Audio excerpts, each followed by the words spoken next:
Today on Think Smart with TMFG, Mike and I are going to be talking about why you should stop buying individual stocks. I officially stopped buying individual stocks a few years ago. I had a good run, and then all of a sudden I got hit badly. And I think Bowen was my last stock purchase that I'm ever going to make. Okay. And that was my lesson learned.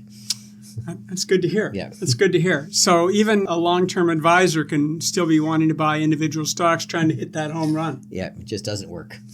So I had an interesting discussion with a client the other day. So this is a long-term client. He's always had an investment portfolio that he keeps to himself, and he buys individual stocks. And so we were going through his holdings, and we got into a discussion. And I said, well, why do you still hold this investment? And why are 2/3 of your investments, in this case, it was 80% of your investments in Canadian companies? And he goes, well, Rob, I do a lot of research on those stocks, and they're my picks. So I have trouble justifying that they're not good companies because I did the research. Yeah. So I said, but if you had a mutual fund and you said, Rob, I need $100,000, can you send me the $100,000 and I sold your mutual fund, would you have the same concern that Rob had picked it? He goes, no, I wouldn't have the same concern at all. It's in a mutual fund. Yeah. I have no allegiance to the mutual fund. Yeah. That's a horrible reason to own individual stocks. Yeah. It speaks to one of the main problems. You think the stock knows that you bought it. You get personally involved. You're personally involved because you picked it. It's like a gambler who thinks the dice know that you lost the past 5 rolls. Let's use some AI to figure out why is buying individual stocks so difficult? Because it seems simple. Oh, there's some good companies out there, Apple, Tesla, maybe wasn't, not anymore. That's easy to say. That's a good example. Amazon, whatever it may be, NVIDIA. They seem like great companies. They make great profits. Is it a good stock buy for you to buy with your hard-earned dollars? I guess the key, are you the only person that knows that? I think that's the assumption that everyone makes. They assume the rest of the world is dumb. If the rest of the world is dumb, the philosophies work great. But unfortunately, the rest of the world, there's certain parts of the world that are dumb, but in general, the world is not stupid. And they can figure out all that information out there. So let's look at number one. The market is pretty efficient. It's not completely efficient, but there's something called stock efficiency. Stock prices incorporate all of the information that is there that minute, and they incorporate that into the stock price. And understanding that price should actually be higher or lower than that, you need really good information, and chances are everybody else has better information than you do. Otherwise, you're probably doing insider trading. Yep. So let's look at some evidence. There was a 2023 SPIVA report looking at the U.S. stock market versus active money managers. Over 20 years, 94% of active mutual funds underperformed the market. 94% over 20 years. And are active mutual funds run by stupid people? No, they're the most brilliant people in school coming out. A lot of them have MBAs, the best people from PhDs. Harvard, the best people from all the best universities, their biggest goal would be to run a mutual fund, to have $1 billion mutual fund. That would be your ultimate goal. And look what happens. So the number was, over that 20-year period, 94% underperformed, which means you got a 5 to 6% chance of beating the market over 20 years. And that's looking at professional money managers. Over a 10-year period, 85% underperformed the market. And over 5 years, 75%. So over 5 years, you've still only got a 25% chance of beating the market. Yep. And you're not a mutual fund manager. You're just, Rob McClelland sitting at home trying to pick stocks. Yep. Looking at, going on the Global Mail and doing some analysis. Next up, asymmetric information. What does that mean, Mike? Investors, hedge funds, and insiders have access to better data. Research and analytics put individual investors at a disadvantage. The people who are involved in the industry have better data than you do at home. Remember, if you look at the market share, who owns these companies, a lot of them are owned by employees of the company. Do they have better information than you do? Yeah, most likely. Other people have spent their life analyzing the company. Do they have better divisions? I knew one person, they worked for a while, and they went to become a stock analyst, and they worked for one of the big banks. And they analyzed one company. That was their whole life, just following that one company. And they know everything about that company. Everyone who changes, every type of change in management, all the expenses that are changing, expected things that are going to come this year. They know that much information. And everyone thinks they're going to sit at home and be able to compete with that. It's not going to happen. This past weekend, a company that I used to work for has declared bankruptcy. Hudson's Bay Company, which has been around since the 1600s, has declared bankruptcy. Now let's think if you worked in one of their stores. Number one, you would know that their escalators have been broken for months. That might be a clue that there's a cash flow issue. Yep. Number two, the number of new goods that are coming in isn't as high as it used to be. Yep. Number three, there's a staff shortage. Every day you're supposed to have 3 people in your cosmetics department, but you can only afford 2 people in your cosmetics department. Yep. Number four, that used to have 5 cash registers you could go to. It's down to 2 cash registers you can go to. Everyone who works in that store knew what might be coming for the Hudson's Bay Company. Yep. That's not insider information. They just happen to work there. The writing's on the wall. Next up, company-specific risk. Every company, and I know this sounds terrible, but almost every company is going to go bankrupt eventually. It's just a matter of time. And I've said this before, picking individual stocks exposes you to that risk. There's all kinds of things that can happen.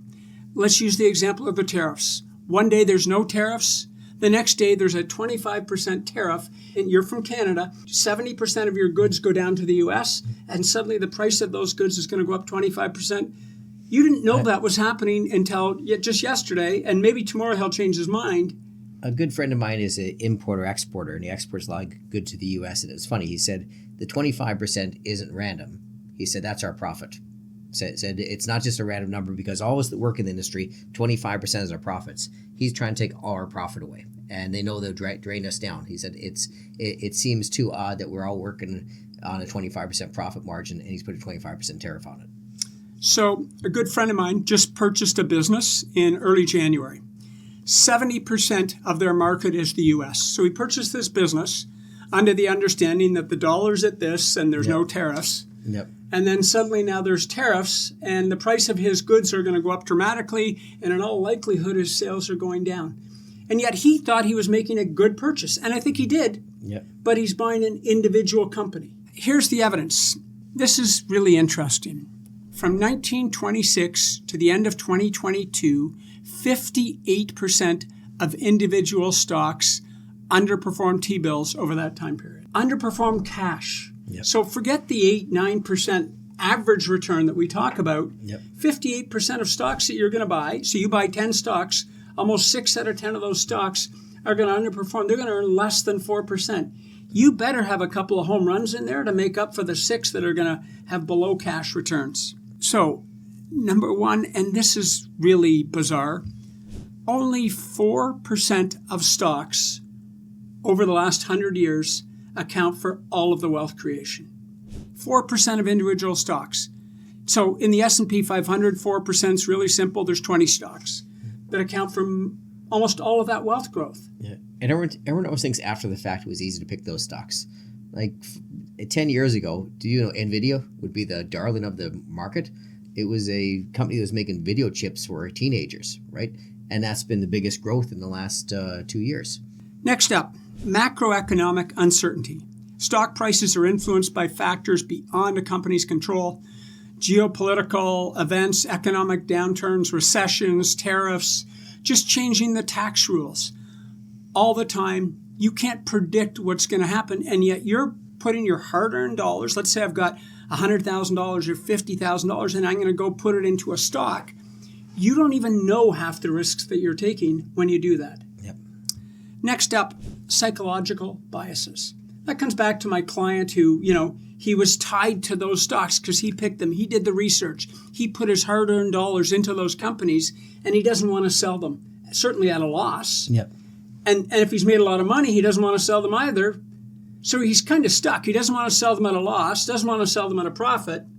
Yep. Because fear and greed get in there. Because what if he sells and then it starts going back up? It's the fear of missing out. So here's some evidence on this. The average retail investor underperforms the U.S. stock market by 3 to 5% annually. That's all because of what they're thinking about. Market timing. Now's a good time to invest. I'm going to put my money in. We're headed for a downturn. Right now, we're in March of 2025. It looks like we're headed for a downturn. There could be a recession. It's a bad time to invest. You have no evidence of that. There's a great book out that talked about how human beings, our survival instincts are horrible in the stock market. Because from caveman time, when we heard a noise, it was a good idea to run, right? Whenever there was any type of danger, you ran. And you'd always go through this, and the stocks are exactly the opposite. When danger and things go down is when you have to buy. So it's very counterintuitive. Human beings are not built that way. And you need someone who is built that way, who has analyzed it, and has their situation together. So when things get in a rough situation, they can actually move toward that danger and take advantage of it. But human nature isn't going to allow you to do it naturally. Most people do their shopping when things are on sale. Yep. If things go on sale, you want to buy. Yep. When they're buying stocks for their investment portfolio, they're not looking for things necessarily on sale. Some rare individuals can do that. They're really rare. Yep. Really rare. Even we've seen it with professional managers. They can't even do it. If they can't do it, what are your chances of being good? Mike, if you had to go play hockey in the NHL, a game tonight, you've been called up to the Leafs, you're playing left wing with Mitch Marner and Austin Matthews. Right. I wouldn't bet on Leafs tonight. No, you wouldn't bet on the Leafs? No. Probably a good decision. Competitive advantage is fleeting. Let's go back to NVIDIA. It looks they had cornered the market. They were the darling of the market. Suddenly, overnight, a Chinese company has come up with a cheaper, almost identical software and chip. Competition's always out there. You never know where it's coming from. You just have to assume we're in a very competitive market. We're in a very competitive business. We assume our competitors are working just as hard as we are to be successful. No one's going to let you take that much of a profit away from the market for a very long time. You know, if there's money to be made, someone else is going to go and find a way to take part of that, those profits. And that's what happened with NVIDIA. It's still a good company, but there's going to be competition there. Their cakewalk that they had for the last few years is coming to an end pretty quickly. So let's go back to some evidence. Between 1980 and 2020, 40-year period, 50% of all publicly traded companies have gone bankrupt. That's a huge number. You got a 50% chance. You start a company, you're doing well, you're publicly traded, 50% chance it's going bankrupt sometime in the next 40 years. Valuation is difficult. What determines the value of a stock, Mike? What's the most important thing? Most important thing is expected future cash flows of value in a stock. Okay. But they're expected future cash flows. You don't actually know what the future cash flow is going to look like. That's what you make an estimate on. So you've read about this company. Are you doing a deep dive into their 5 and 10 year projections on future cash flows? Or are you just assuming their current cash flows are going to continue? Generally, that's what people are doing. Right? Yep. So if you're bringing in all this money, you just assume you're going to continue to bring in all that. If you knew the future cash flows, it'd be a really easy job to pick the stocks, wouldn't it? A good example would be Tesla. So I used to own a Tesla. I can proudly say that now. I no longer have my Tesla. What do we hear today? People are throwing rocks through Tesla dealerships. They're spray painting Teslas. People are actually shipping their Teslas back to the manufacturer because they don't want that car anymore. They feel it's dangerous to be having that car and driving that car around. They're still good cars. I had one. I loved it. It was great for 4 years. But now investor sentiment has changed. The stock has fallen through the roof. Companies and products can be two different things. Think back in when you're young. Every phone, remember the old phones? They're durable as can be. Everyone said Nortel on them. Right? Everyone was made by Northern Telecom. Made great phones. Best phones ever made. Indestructible, fantastic. But Nortel's not there anymore. The phones are still there. The phones have well outlasted the company. Number 9, lack of time and expertise. We tell this to our clients. It takes time. You've got to put, not minutes, you've got to put hours in every week if you want to try and buy your individual stock portfolio and stay on top of it and monitor it. So time and expertise.